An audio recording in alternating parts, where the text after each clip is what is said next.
Para todos, muito boa noite. Portugal vive momentos de grande incerteza.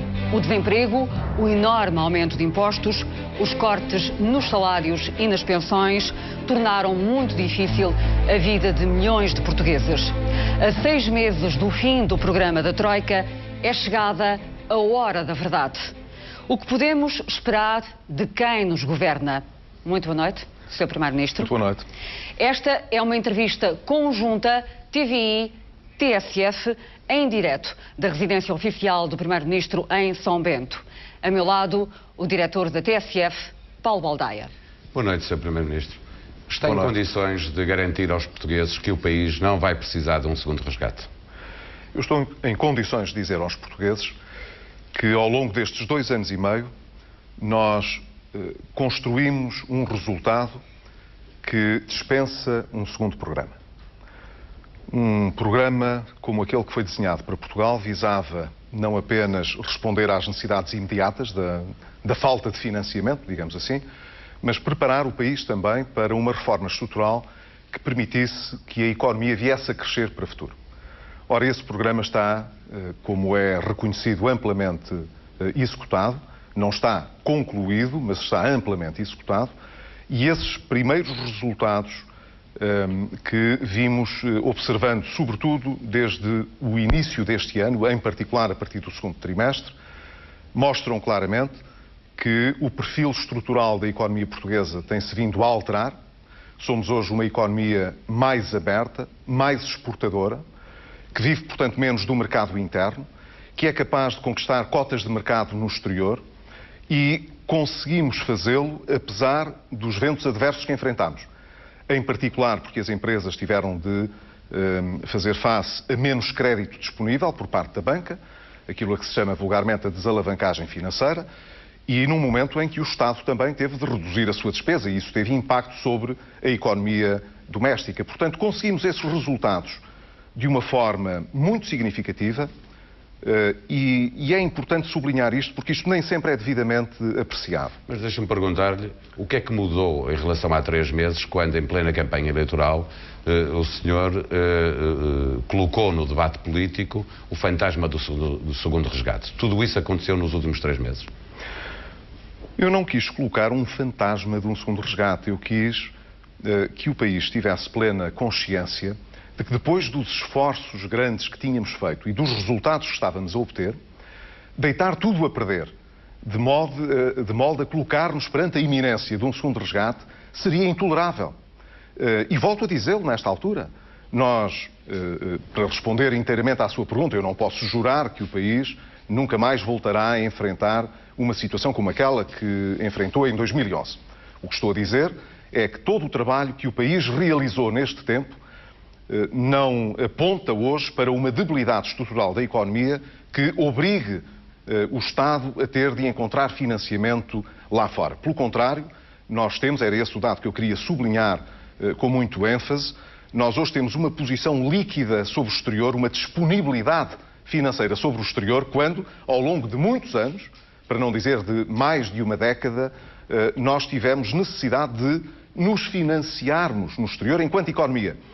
Ora, nesta altura, deitar isso a perder seria um disparate completo e eu acho que não há nenhuma razão para que isso aconteça. O mercado não partilha ainda do seu otimismo, no sentido em que os juros continuam a rondar os 6%, portanto muito longe dos 4,5% que foram referidos pelo Ministro Rui Machete como fasquia para baixo da qual conseguiríamos evitar o segundo resgate.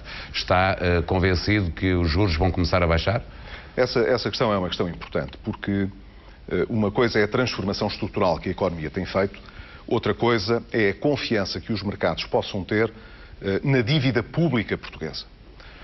Ora, a confiança na dívida pública portuguesa depende essencialmente de 2 coisas, depende de muitas outras, mas depende essencialmente de 2 coisas. Em primeiro lugar, da nossa capacidade para crescer no futuro, ao contrário do que aconteceu nos últimos 12, 13 anos, em que a nossa economia praticamente viveu estagnada, em média, ao longo de todos estes anos, e da nossa capacidade para poder diminuir ou controlar e diminuir a despesa pública de tal maneira que possamos reduzir o elevado rácio de dívida pública que o país tem. É destas 2 coisas que depende. Ora, nós temos vindo a executar um conjunto de transformações importantes na economia portuguesa que aumentam o potencial de crescimento da economia. Isso hoje é reconhecido, nomeadamente, ao nível da OCDE. A OCDE diz hoje que o potencial de crescimento até 2020 para a economia portuguesa aumenta em 3,5%, ou melhor, em 3%, com o conjunto das reformas que nós realizamos. Portanto, nós temos capacidade para crescer no futuro e agora não temos apenas uma promessa de crescimento. Já não é preciso dizer, esperem para ver, nós já estamos a atingir resultados de crescimento desde o segundo trimestre e são resultados muito importantes porque são mais significativos do que aqueles que outros países da zona euro, nomeadamente, têm registado. Mas, em segundo lugar, é preciso também mostrar que a qualidade da consolidação orçamental e, portanto, do controle da nossa despesa pública nos assegura que nos próximos anos nós conseguiremos ter excedentes orçamentais de modo a diminuir o peso da dívida pública no produto. E é nesta matéria, julgo eu, que ainda existe alguma incerteza no mercado que está muito relacionada com muitas medidas que nós tivemos de adotar e que tiveram de ser corrigidas ou que tiveram de ser reajustadas em função de avaliações feitas ao nível da constitucionalidade das medidas. Mas já lá vamos debater o Tribunal Constitucional. Com certeza, mas estou apenas a dizer que, portanto, enquanto persistir alguma dúvida sobre se o conjunto das medidas que asseguram o controlo da despesa não esteja dissipado, é natural que exista alguma incerteza ainda no mercado de dívida. Depois há outros fatores que têm explicado estas taxas de juro mais elevadas em mercado secundário, que têm também acontecido em Espanha, em Itália e noutros países da periferia do euro, que ainda estão sujeitos a alguma volatilidade do mercado. Mas o meu convencimento é de que assim que haja dissipação dessas dúvidas, nós conseguiremos ter uma descida muito significativa das taxas de juro. Basta ver o percurso que foi feito ao longo destes últimos 2 anos e meio. Nós passámos de taxas de juro muito próximas de 20% para, a 10 anos, para estarem agora muito próximas de 6% e já estiveram muito próximas de 5%. Portanto, eu julgo que isso irá alterar-se à medida que for ficando clarificada a qualidade das medidas de consolidação orçamental que podemos ter nos próximos anos. Nós já lá iremos à questão do Tribunal Constitucional, que perpassou agora pela sua resposta, mas situemos-nos ainda naquilo que poderá acontecer ao país nos próximos 6 meses, tendo em vista a forma como vamos sair do programa de ajustamento das contas públicas. Ora, a não existir um segundo resgate, iremos continuar a precisar da ajuda da Europa através do chamado programa cautelar, e em que é que poderá consistir esse programa cautelar? Bom, em primeiro lugar, enfatizar que eu penso que temos todas as condições para poder concluir com sucesso este programa de assistência. E isso é fundamental para podermos encarar o futuro com outra esperança e com outro otimismo. E eu penso que isso está ao nosso alcance. A forma como sairemos do programa depende de um conjunto de circunstâncias que não estão hoje à nossa disposição ainda. E, portanto, nós podemos especular um pouco sobre as condições que viremos a enfrentar ou não até 17 de maio de 2014, que é a data em que se cumprem os 3 anos do programa de assistência económica e financeira. Eu não gostaria muito de contribuir para essa especulação. Gostaria apenas de dizer o seguinte, porque acho que os portugueses têm o direito de ouvir do chefe do governo esta clarificação. Uma vez que acho que temos condições para concluir com sucesso este programa, nós podemos sair desse programa ou sem qualquer tipo de ajuda ou com algum tipo de ajuda. As duas coisas são possíveis e eu não vou eliminar nenhuma delas hoje. Mas o que quero dizer é que qualquer que seja a solução porque venhamos a optar, juntamente com os nossos parceiros da União Europeia, sair com um programa cautelar ou dispensar o programa, qualquer das possibilidades deverá corresponder a uma avaliação rigorosa do que é que pode ser melhor para o interesse do país. Mas qual dessas duas hipóteses é que neste momento o senhor pondera como mais possível? Uma saída à irlandesa ou uma saída com a ajuda da Europa? Não excluo nenhuma e não quero estigmatizar nenhuma.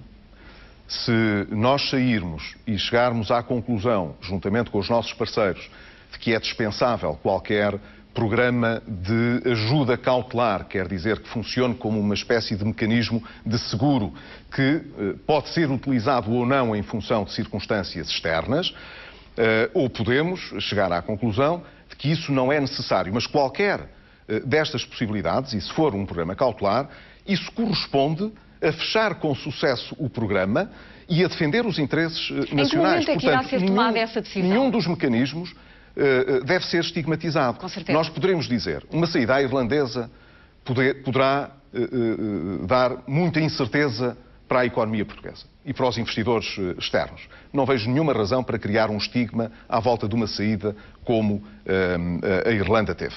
Mas também não vejo nenhuma razão para estar a criar aqui um impedimento maior, dizendo se for para sair com um programa cautelar, é melhor não sair. Isso seria um absurdo. Ora, eu julgo que só o facto de estarmos a discutir se devemos ter um programa cautelar ou não, mostra evidentemente que o clima que se respira hoje no país é muito diferente daquele que se vivia ainda há 6 meses atrás. Mas em que momento poderá ser tomada essa decisão? Deixe-me até, em abono desta minha observação, evocar aquilo que tem sido dito pelo principal partido da oposição, que tem dito que espera que o nosso país possa sair do programa de assistência à irlandesa. De resto, parece haver mesmo uma certa exigência quanto a isso. Repare, não podia haver uma observação mais positiva sobre o desenvolvimento do programa até hoje e sobre as nossas possibilidades de o concluir. Portanto, eu julgo que saber se depois o devemos fazer com um programa cautelar ou não deve obedecer a um critério muito exigente de avaliação que nós não faremos sozinhos, mas que faremos, sobretudo, a pensar naquilo que possa ser melhor para o interesse nacional. Sr. Primeiro-Ministro, esclareça-me o seguinte, neste momento não há qualquer tipo de negociação com vista a essa possibilidade de um programa cautelar? Não, não está ainda na nossa agenda com a Troika discutir a possibilidade de um programa cautelar. Mas é muito provável que nos meses subsequentes comece a haver alguma interação, quer com a Troika, quer sobretudo com o Eurogrupo e com o Ecofin, quer dizer, com o conjunto dos ministros das finanças europeus e da zona euro, que já a partir de janeiro têm em agenda justamente começar a discutir com Portugal as possibilidades de conclusão do programa e os termos em que poderemos concluir este programa. Mas volto a insistir, isso já é muito positivo, porque significa que as expectativas estão todas alinhadas para que nós possamos fechar favoravelmente o programa e sair da assistência económica e financeira, com mais ajuda ou com menos ajuda, com mais proteção ou menos proteção, sobretudo tendo em conta que o que nós não queremos é, para fazer um bonito político, pôr em causa aquilo que pode ser o interesse do país. Iremos fazer uma avaliação muito objetiva e rigorosa das condições. Sr. Primeiro-Ministro, referiu há pouco o Partido Socialista. Se o Partido Socialista for chamado a ter um envolvimento formal nesse tipo de programa e se colocar como condição, como de resto já foi assumido pelo líder do PS, eleições antecipadas, o senhor está disposto a pagar esse preço de eleições antecipadas? Repare, eu tinha dito há pouco que não queria construir cenários à volta da saída do programa e não o vou fazer.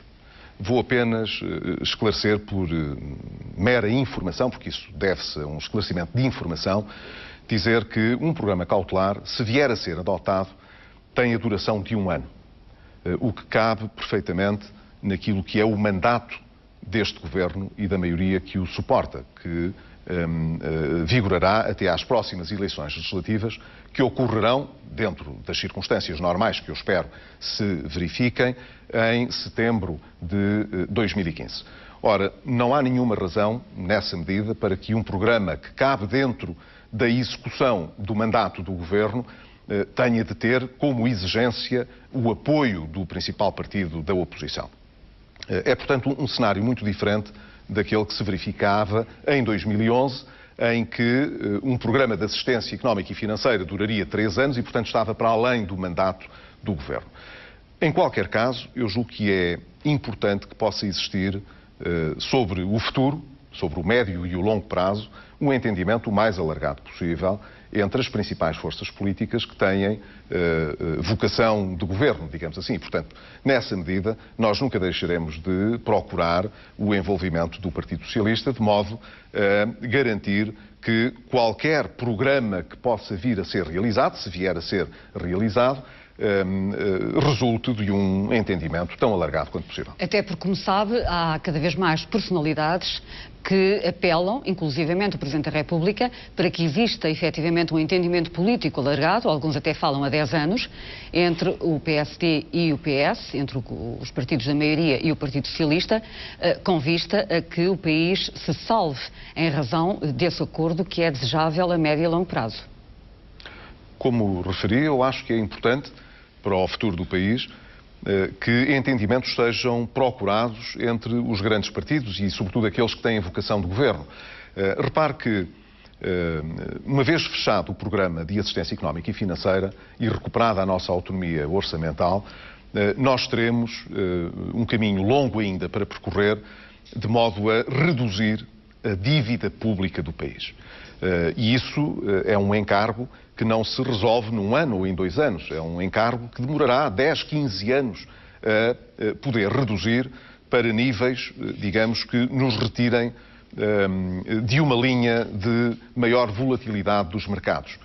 Houve países, como por exemplo a Bélgica, que demorou 15 anos até conseguir baixar o rácio de dívida pública abaixo dos 100%.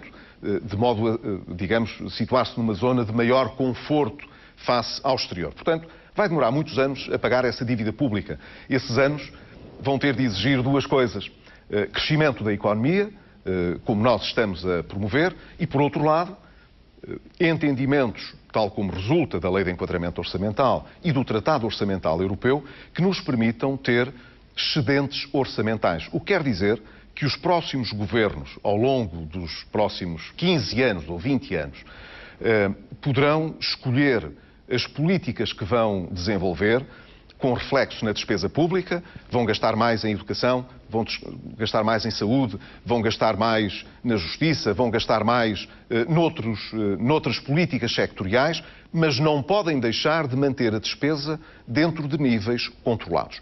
E isso é muito importante que possa ser um objetivo comungado por todas as forças políticas com relevância para a governação, porque isso ajuda a criar confiança dos investidores em Portugal.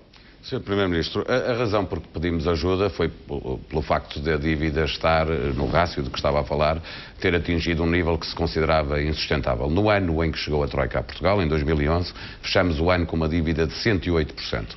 Vamos fechar em 2013 com uma dívida de 128%. Como é que se explica isto aos portugueses? O que é há de errado aqui no programa? Porque é que estamos a fazer sacrifícios para pagar a dívida e não somos capazes de a pagar? Muito bem. Em primeiro lugar, é preciso dizer que quando se assinala que o rácio da dívida pública é de quase 128%, nós estamos a falar de dívida bruta, porque a dívida líquida é inferior a 120%. O que é isso da dívida bruta e da dívida líquida? O que temos em reserva... É muito simples. É que o país tem em depósitos, digamos assim, montantes financeiros avultados, que angariou ou em emissões de mercado, ou em resultado das privatizações que tiveram lugar e que permitiram um encaixe financeiro muito significativo, e, evidentemente, também de transferências que foram sendo feitas dos empréstimos da Troika e que ainda não foram utilizados. De qualquer forma, ela é mais alta do que era quando chegou a Troika. De qualquer forma, a dívida é maior do que era quando chegou a Troika. Não, isso com certeza. Agora, porquê é que ela é maior? Não foi porque o Estado se tivesse endividado mais de uma forma descontrolada. Ela é mais elevada, primeiro porque nós temos de registar os empréstimos que pedimos à Troika, à medida que as transferências vão sendo feitas. Evidentemente, nós ficamos a dever esse dinheiro, e são 78 mil milhões de euros ao longo dos 3 anos. Em segundo lugar, porque nós, apesar de estarmos a reduzir o déficit do Estado, a verdade é que ainda temos déficit. Nós ainda não tivemos um excedente orçamental. Tivemos um excedente primário, mas não um excedente orçamental. Quer dizer, o Estado ainda está a gastar mais do que aquilo que pode cobrir com as receitas que cobra. Ora, enquanto o Estado tiver déficit, esse déficit obriga a emitir mais dívida pública. Mas, apesar de tudo, nós temos vindo a reduzir o volume do déficit. Por isso é que é tão importante ter um compromisso alargado para a despesa pública, porque o déficit só pode baixar por duas vias. Ou quando o Estado aumenta a sua receita, ou quando o Estado diminui a sua despesa. E nós precisamos de fazer as duas coisas. Ora, objetivamente, nós ainda não atingimos patamares de despesa pública também que nos permitam, de certa maneira, desonerar a economia e os portugueses. Porque, objetivamente, o caminho dos impostos não é um caminho que favoreça o crescimento da economia. Deixe-me falar dos nossos parceiros da Troika. Mas já agora deixe-me só complementar um aspecto que eu acho que é útil para os portugueses terem presente também.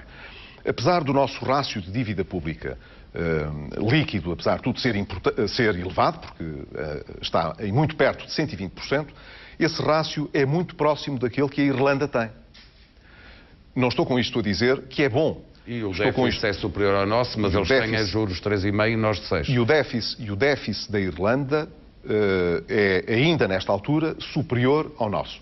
O que acontece é que as taxas de juro em mercado secundário estão, no caso da Irlanda, já abaixo daqueles juros que são pagos, ou que poderão vir a ser pagos em mercado pela Espanha ou pela Itália. E eu julgo que com Portugal, como disse há pouco, se poderá passar rigorosamente a mesma coisa assim que se dissipem as dúvidas quanto ao nível da qualidade das medidas de poupança orçamental que poderemos executar. Por falar da Irlanda, deixe-me falar de Christine Lagarde, que esta semana, a diretora-geral do FMI, afirmou que o FMI errou e que a Grécia e Portugal, não a Irlanda, ela falava da Grécia e de Portugal, deveriam ter tido mais tempo para evitar demasiada consolidação orçamental.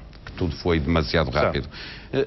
O Sr. Primeiro-Ministro acha normal que a chefe máxima do FMI diga uma coisa destas quando o governo português há 2 meses pediu uma flexibilização do déficit para 2014 e não conseguiu? Realmente é um bocadinho estranho, não é? Não é só o português, em média, que estranhará esse tipo de afirmações. Nós no governo também estranhamos, como é evidente, porque significa que a estrutura de topo, digamos, do Fundo Monetário Internacional não é coerente com aquilo que o seu nível técnico dispõe quando faz as negociações ao nível da Troika. E isso, penso, é uma inconsistência que torna mais difícil perceber a perspectiva do Fundo Monetário Internacional nesta altura. Deixa-me dizer uma coisa. A discussão sobre a flexibilização do déficit não é feita entre o governo português e as chefias máximas do FMI, do Banco Central Europeu, da Comissão Europeia? É feita pelos técnicos? Não. A negociação que é feita com a Troika e, portanto, com os representantes da Troika aqui em Portugal.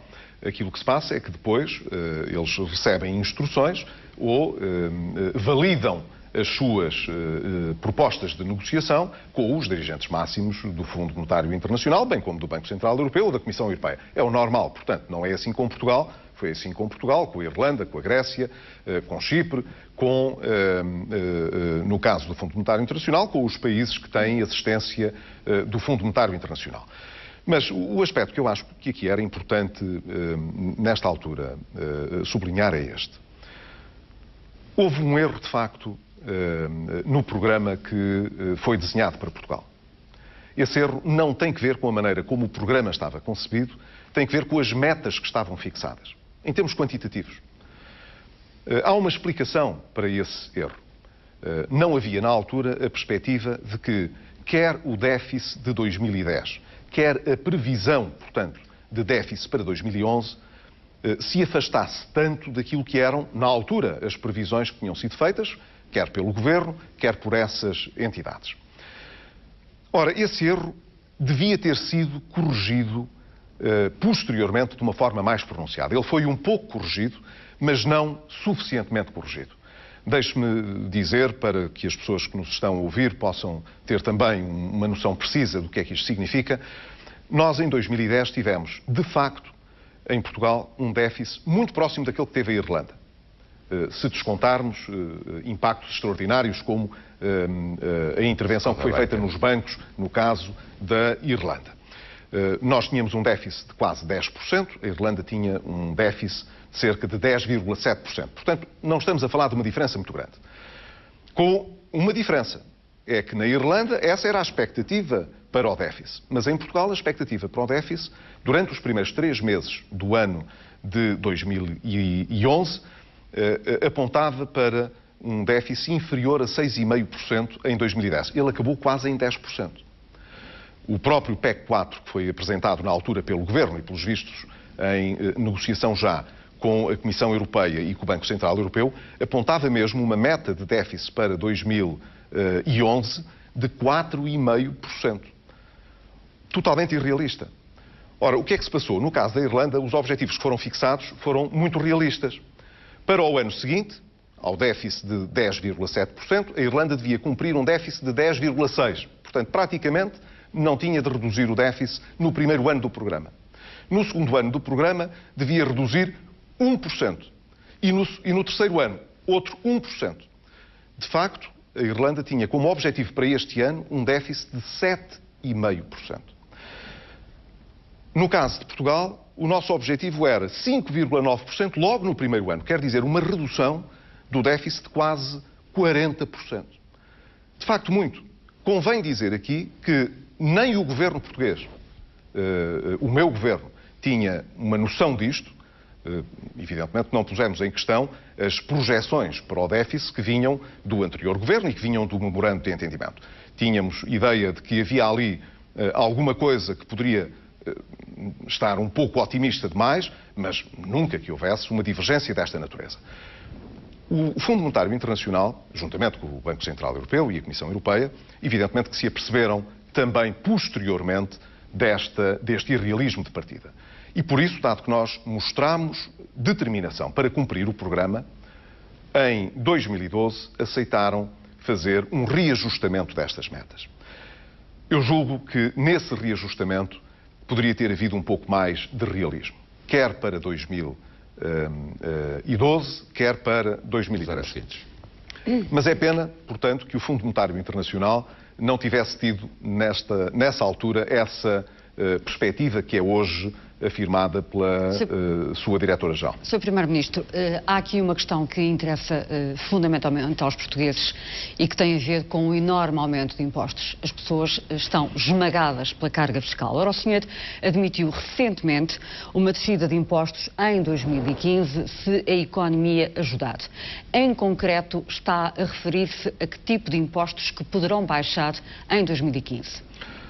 Em primeiro lugar, convém recordar que o aumento de impostos, que foi muito significativo no nosso país, determinado para 2013, se mantém para 2014. Portanto, no orçamento que acabou de ser aprovado no Parlamento, não há nenhum agravamento dos impostos. Portanto, o que não há é um desagravamento, mas esse não é, portanto, um tópico novo. A minha pergunta tem a ver com a possibilidade que admitiu de reduzir impostos em 2015. Nós sabemos que os impostos, a carga fiscal é realmente muito pesada.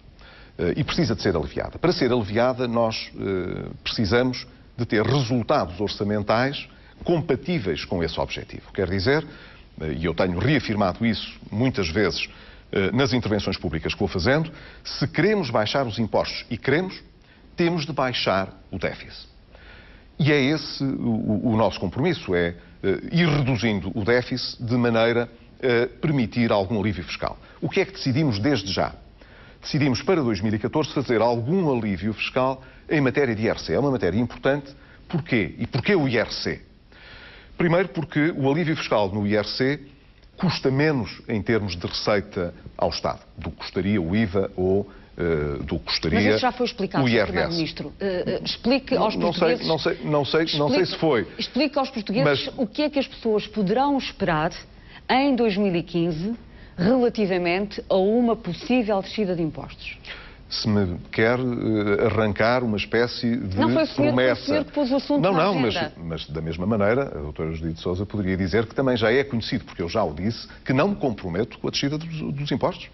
Não tenho condições hoje para prometer aos portugueses que em 2015 os impostos vão descer.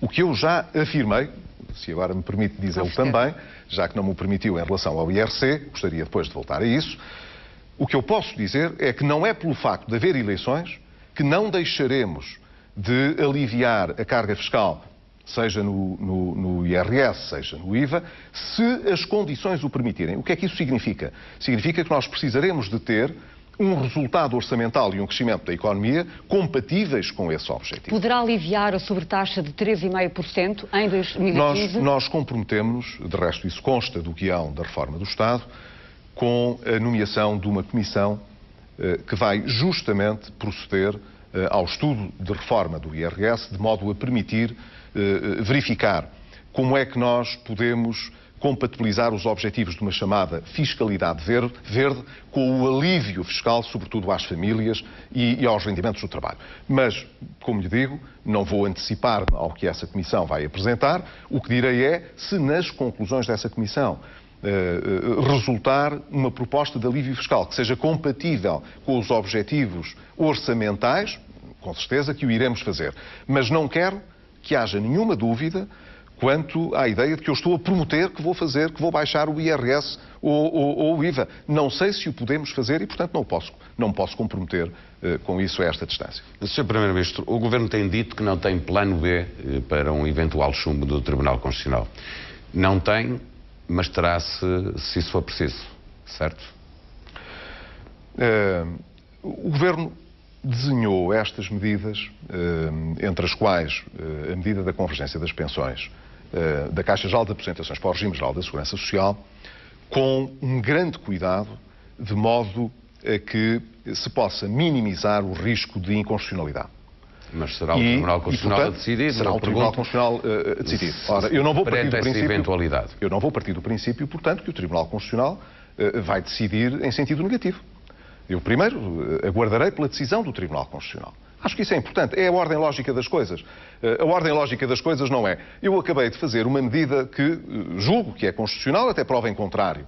Tive todo o cuidado para a desenhar de maneira a que o objetivo que temos, que é da convergência das pensões do setor público para as pensões do setor privado, respeita a Constituição e os princípios constitucionais. Cabe agora ao Tribunal Constitucional avaliar se é assim ou não é. Por isso é que eu lhe pergunto, se o Governo diz que não tem, os mercados avaliam muito esse risco constitucional e, portanto, os juros não descem.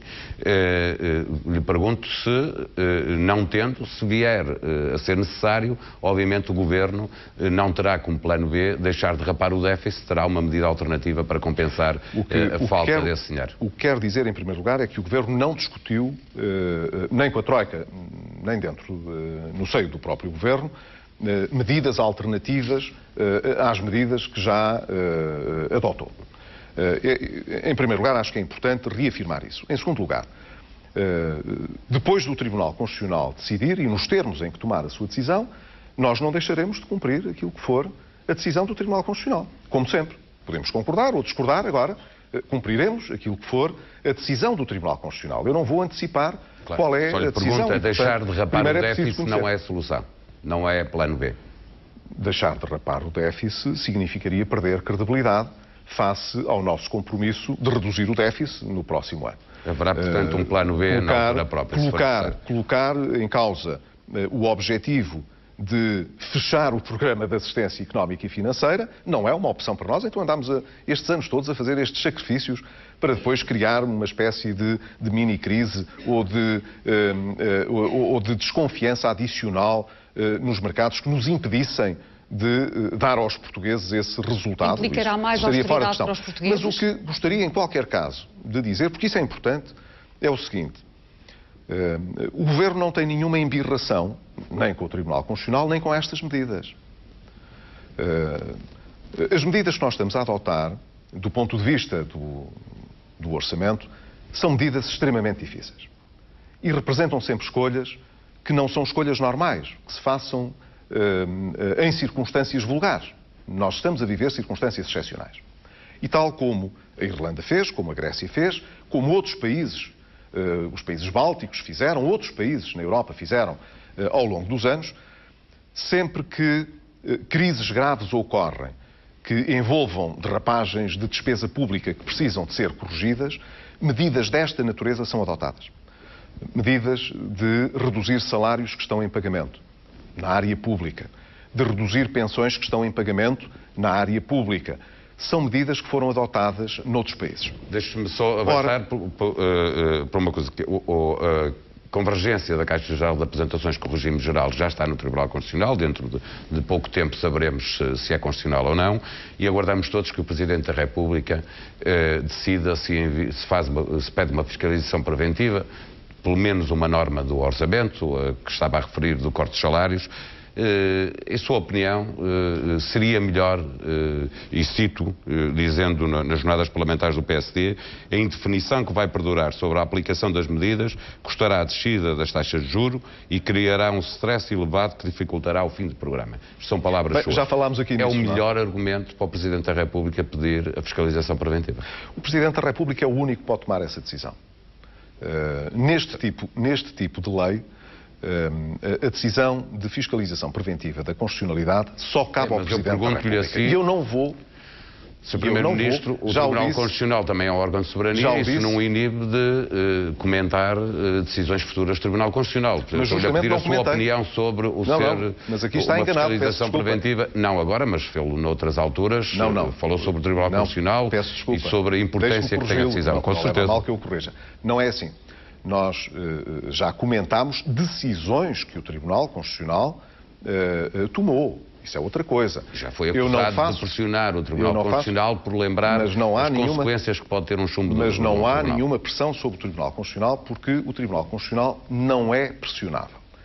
Nem por aqueles que acham que as medidas são constitucionais, como é o caso do Governo, nem por aqueles que todos os dias reclamam a inconstitucionalidade das medidas. Cada um, no fundo, exprime aquilo que é a sua convicção relativamente às medidas.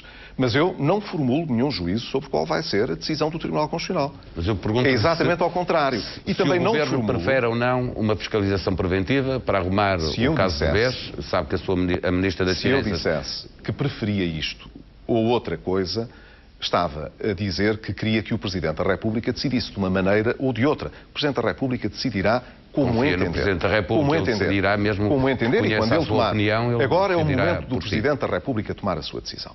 Quando ele tomar a sua decisão, nós falaremos. Deixe-me perguntar e insistir na pergunta, porque, como estávamos a falar há pouco, o debate sobre a saída de Portugal do resgate vai começar 27 de janeiro e vai prolongar-se até 1 de abril. Faz sentido que decisões como o corte que se faça esta discussão, se houver uma fiscalização sucessiva que atira a decisão para depois desta negociação que vai ser feita no Eurogrupo? Repare, está novamente a colocar-me questões que não estão na esfera de decisão do Governo. Não é o Governo que decide se vai mandar para o Tribunal Constitucional ou não, seja fiscalização preventiva, seja fiscalização sucessiva.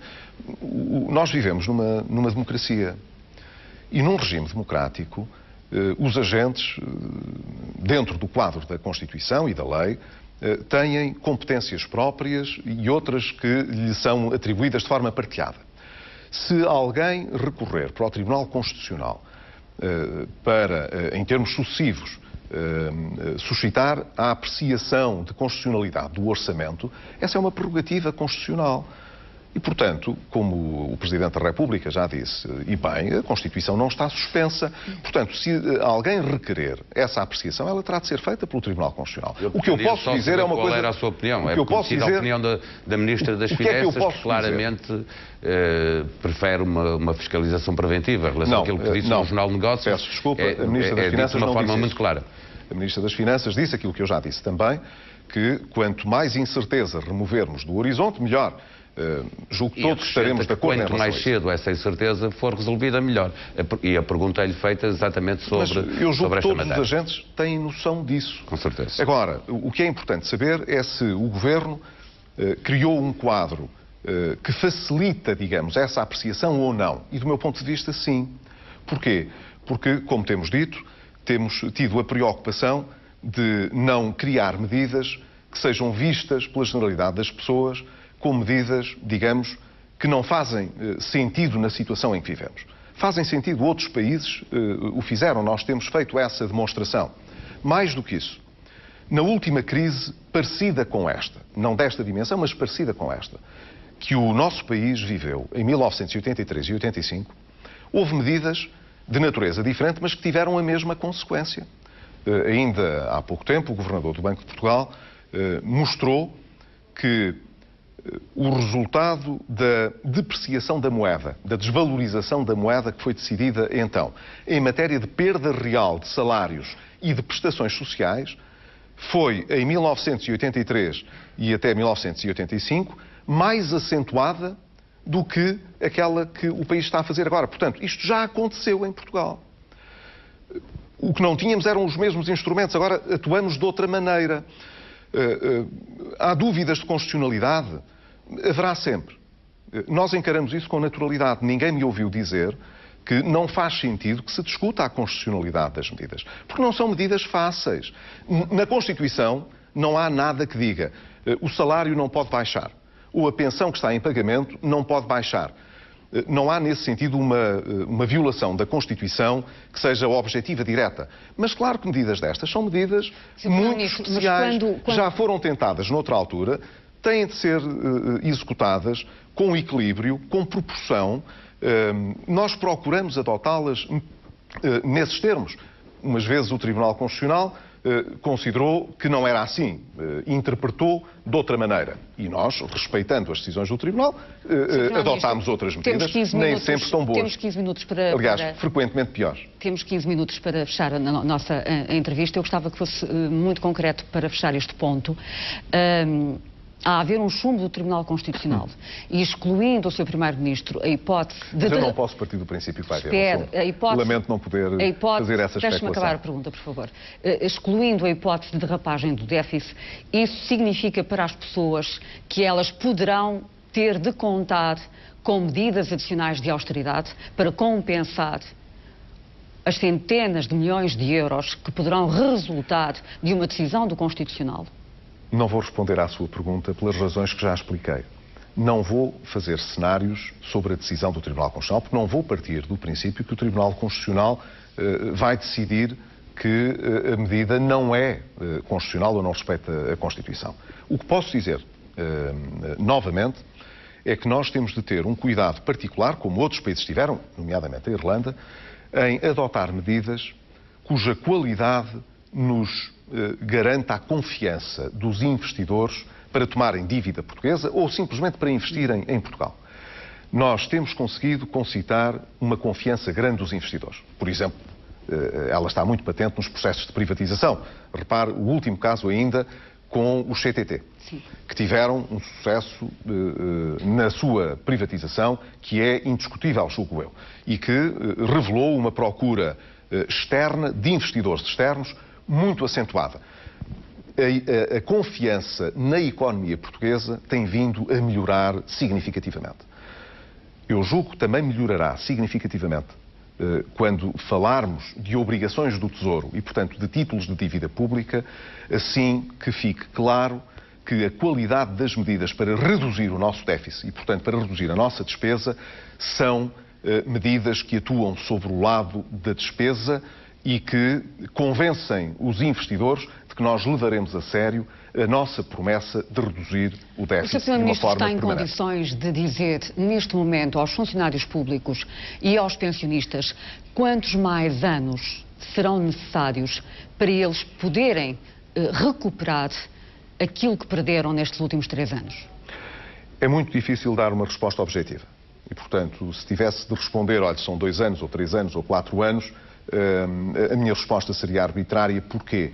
Porque isso depende estritamente de nós conseguirmos o objetivo, em primeiro lugar, de ter um excedente orçamental, em primeiro lugar, e em segundo lugar, de ter a capacidade de crescer na economia significativamente acima, digamos, de 2%, 2,5%. Não é capaz de fixar um horizonte? O que significa, eu julgo que está ao nosso alcance, em alguns anos, poder atingir uma situação dessas. E permito-me, portanto, sublinhar este aspecto que é positivo.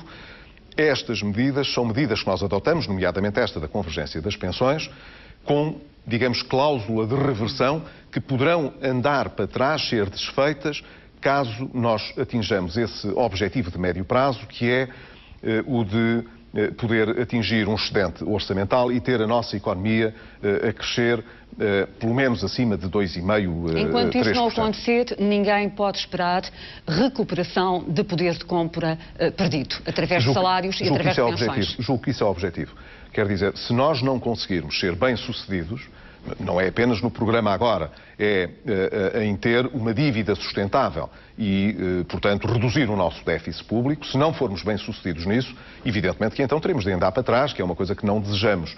Ora, isso acabaria, como os portugueses hoje sabem, por sair outra vez muito caro aos bolsos de todos os portugueses, e é isso que não desejamos que aconteça outra vez. Como é que o Sr. Primeiro-Ministro tem encarado a contestação social que tem vindo a aumentar nos últimos tempos? O seu governo é já um dos governos mais vaiados de sempre. Mário Soares, antigo Presidente da República, praticamente todos os dias pede a sua demissão e pede a demissão do governo. Antigos líderes do PSD não deixam também de verbalizar alguma inquietação e alguma crítica em relação à sua governação. Como é que o senhor encara este conjunto de forças? Encaro com muita naturalidade o que é que a senhora quer que eu lhe diga. Vivemos num país democrático, tomamos medidas que são medidas extremamente difíceis, não são inéditas, como digo, já no passado aconteceu, infelizmente, o país ter de executar medidas deste género, são medidas sempre extremamente impopulares. E, portanto, percebo a reação das pessoas, distinguindo aqui aquilo, enfim, que é mais organizado daquilo que é mais espontâneo. Eu percebo que os portugueses tenham vivido estes anos com angústia e quero dizer-lhe que no governo nós também temos vivido estes anos com muita ansiedade e com muita angústia, porque temos uma noção muito clara dos sacrifícios que as pessoas têm vindo a realizar e o esforço tremendo que o país inteiro tem vindo a fazer para vencer estas dificuldades.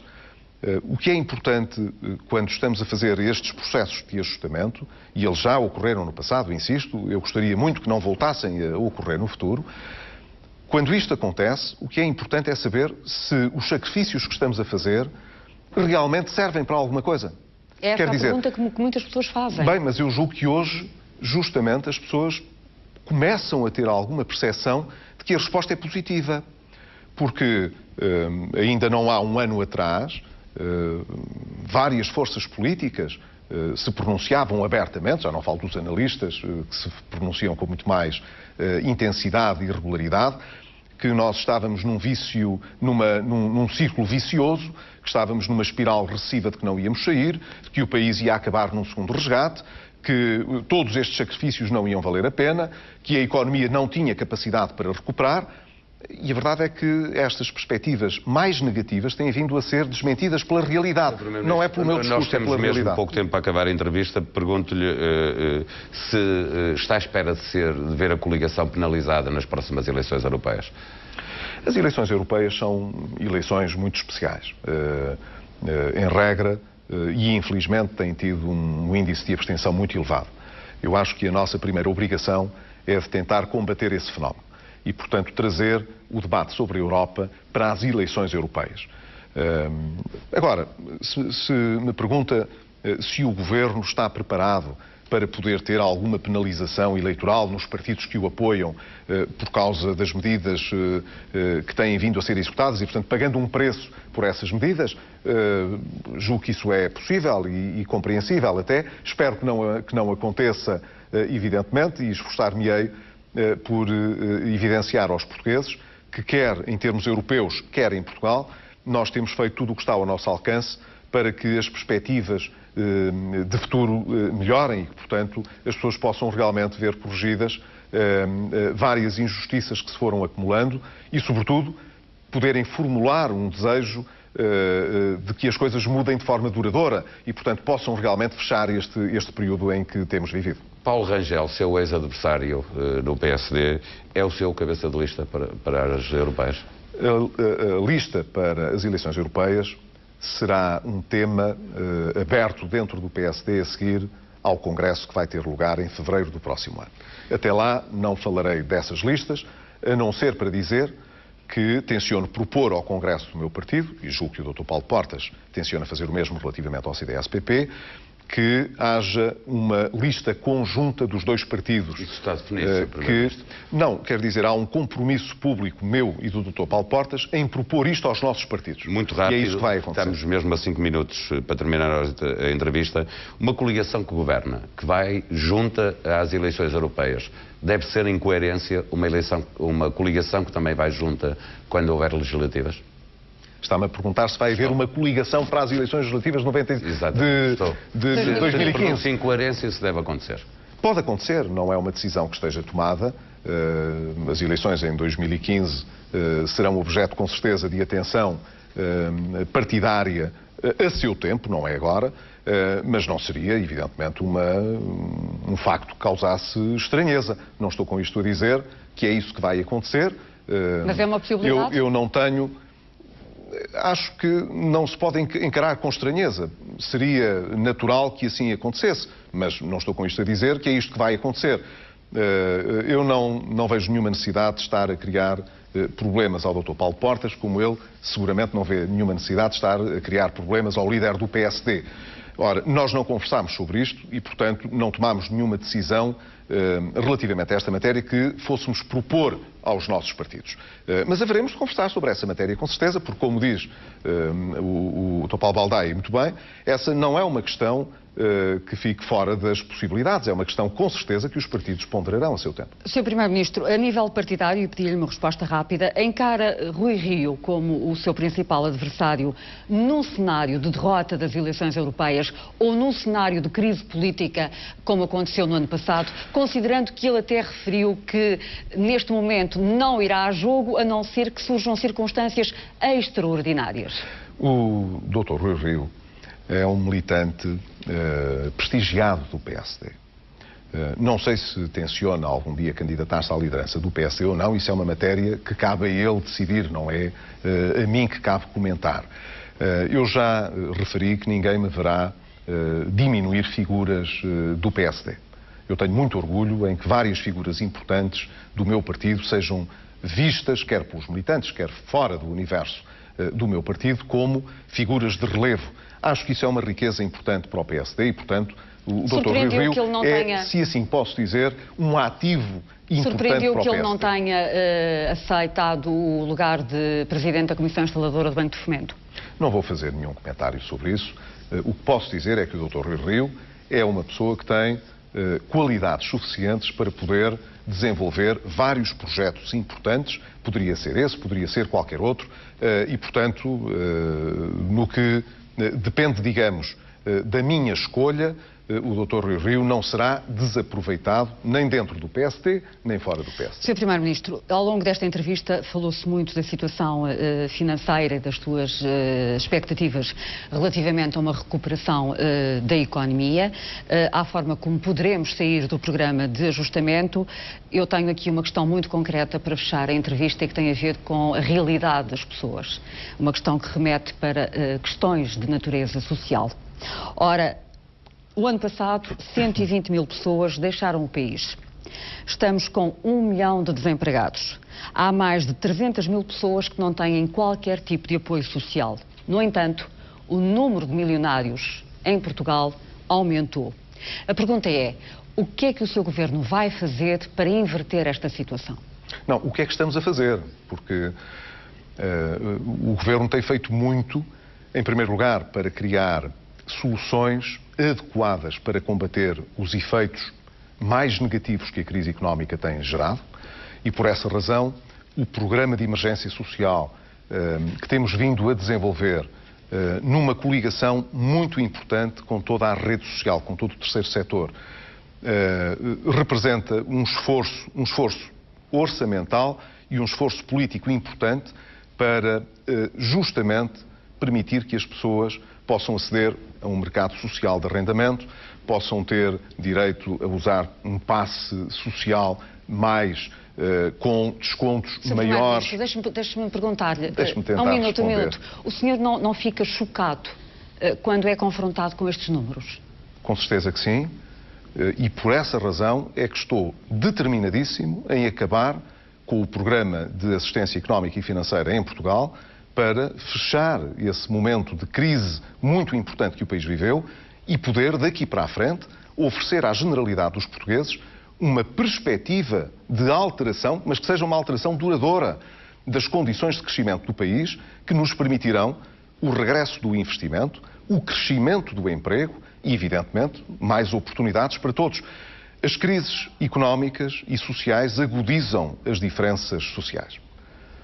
Nós temos, apesar disso, tentado contribuir com as medidas que tomamos para não apenas amenizar os impactos dessa crise, mas para poder também dar mais oportunidades àqueles que estão mais desprotegidos. E por isso lhe estava a enumerar várias medidas que nós fomos adotando, que fossem permitindo ao longo deste tempo que as pessoas que estão desempregadas pudessem entrar em políticas ativas de emprego, e são mais de 500 mil pessoas que estão envolvidas em políticas ativas de emprego, que lhes permita retomar uma oportunidade de emprego, o mesmo para a juventude portuguesa. Vamos iniciar agora um programa novo, que de resto é um programa europeu também, mas que permitirá que muitos mais jovens portugueses possam aceder ao mercado de trabalho ou ter uma preparação especial que os qualifique para esse efeito. Portanto, a minha grande preocupação é vencer este período, fechar este período terrível que temos vivido ao longo destes 6 anos, para que todos possamos sonhar, mas concretizar também uma sociedade e uma economia mais aberta e mais justa, com mais oportunidades para todos. Sr. Primeiro-Ministro, Dr. Pedro Passos Coelho, muito obrigada por esta entrevista. Boa noite. E muito obrigado. Esta entrevista ao Primeiro-Ministro será comentada já a seguir e analisada, quer na TVI 24, quer também na TSF. Muito obrigada. Boa noite.